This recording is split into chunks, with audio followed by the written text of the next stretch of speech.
This is a phylogenetic tree that is based on the degrees of phenotypic differences between boards that can be ridden.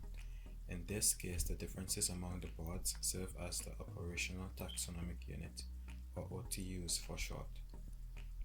Starting from the top, we have the penny board, skateboard, dirt board, longboard, sandboard, snowboard, skimboard, surfboard, and paddleboard. This phylogenetic tree is rooted because this node represents a common ancestor among all other boards except the paddleboard.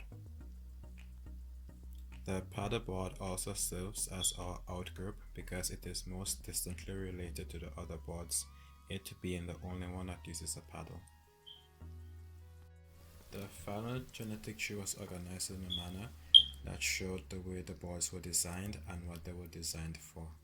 The boards first started to go through anagenesis here, the evolution within the lineage.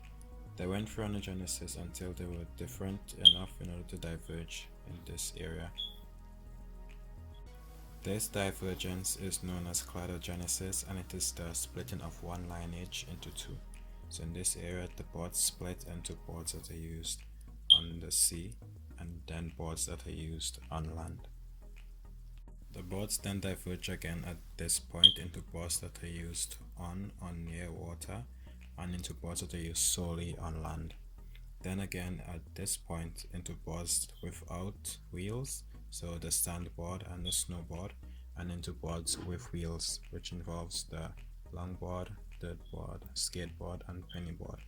And finally, the boards diverge again at this point into large boards with wheels and into small boards with wheels. The horizontal lines on the phylogenetic tree represents evolutionary time.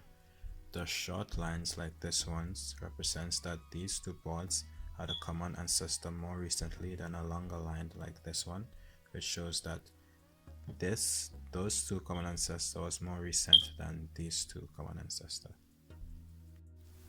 These are nodes, which represents the common ancestor that existed between the boards before divergence occurred. So these are the ancestors that existed before the boards were different enough to be considered different boards. These nodes also represent the most recent common ancestor among the boards. These are usually known as internal nodes because they are on the internal section of the tree, whereas these are usually identified as leaves.